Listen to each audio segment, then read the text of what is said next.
I'm sorries. Hello there, hero. It is I, your friendly neighborhood rabbi, and I'm here today to talk to you about Selichot, which I sometimes translate as sorries. Selichot is a category of Jewish liturgy that includes penitential prayers and piyutim, or liturgical poems, that are said throughout the year traditionally on fast days, but are also said more intensively and perhaps more popularly in the days leading up to Rosh Hashanah. There's a couple different ways we could do this. If you follow the custom of Sephardi Jews, that is, Jews from the ancestry or community coming from North Africa, Southern Europe, Eastern and Western Mediterranean, around those parts, the custom is to say the Selichot prayers every day in the month of Elul, except the first day, the last day, and on Shabbat in between. Again, this is connected to the idea that Selichot are penitential prayers traditionally connected to fasting, and on days where you're not permitted to fast, i.e. Shabbat, you wouldn't say these fasty prayers. And so Sephardic Jews say it throughout Elul, except the first day, which is Rosh Chodesh, the last day,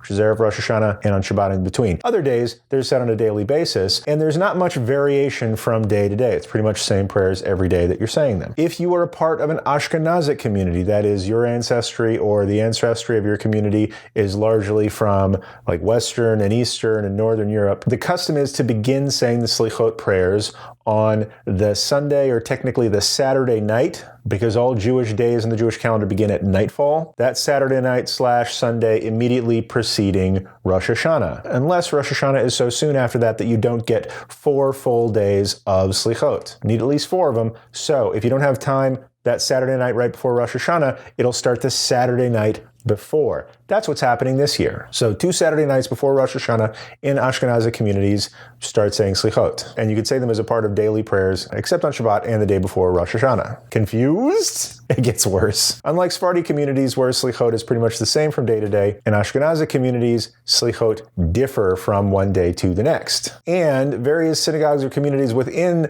Ashkenazic Jewry follow kind of a different playbook for Selichot. So they have not only different prayers every day, but some people are saying different prayers from other synagogues on a given day. If this is something you want to take on, the best advice I can give you is to ask your rabbi and follow the script of the particular community that you belong to, or are at least joining for these particular days. And while there is variation from day to day and from community to community, all of the Selichot prayers have a common overriding theme, and that is around the 13 attributes of mercy that we ascribe to God. I won't list all 13 of those here, but I'll say these all go back to a particular pair of verses in the Torah. That's Sefer Shemot, the book of Exodus, chapter 34, verses 6 and 7. And these 2 verses list all sorts of ways in which God is both slow to anger and abounding in God's capacity for mercy towards us, which makes it totally appropriate in this season where we're preparing for tshuva, for repentance, for reforming our deeds in the coming year. So we say these prayers leading up to Rosh Hashanah to remind us that God is slow to anger and to remind us that God is abundant in mercy. And you might say to remind God of that stuff too, although pretty sure God doesn't need reminding. So if you're all freaked out about entering this season of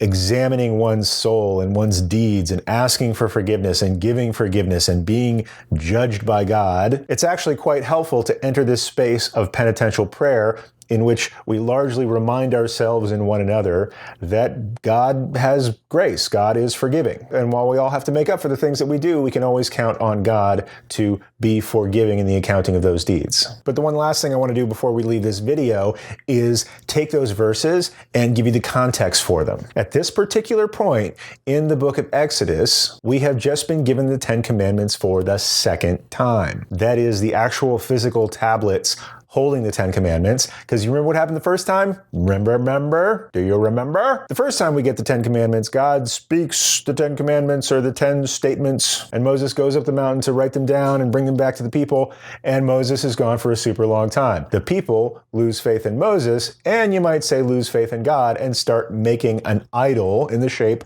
of a calf out of gold. And God is ticked. And Moses is pretty ticked too. He kind of looks bad at that point. And so Moses comes down the mountain, sees this golden calf, and breaks the tablets of the commandments. And a whole bunch of people get in trouble. Some people die. It's not fun. And the story sounds like Moses basically talks God out of wiping out all of the Hebrew people at that point. And then goes back, gets couple more tablets with the commandments on them and comes back down. And all the people are super sorry for what they did. And there are these couple of verses that says, wow, really psyched, we're not all totally wiped out. God must be very patient with us, slow to anger and abounding in mercy. But what's interesting, especially related to the high holidays, is that a couple of chapters before, when God is still super ticked, God says, all these people who don't obey my laws will be blotted out from my book. He uses the word sifri, my book. And in tomorrow's video, we're going to talk about this concept of the book of life, which is a common theme in the high holy days. Spoiler alert, but for right now, I'm super psyched that you watched this video. Now you know more about Selichot,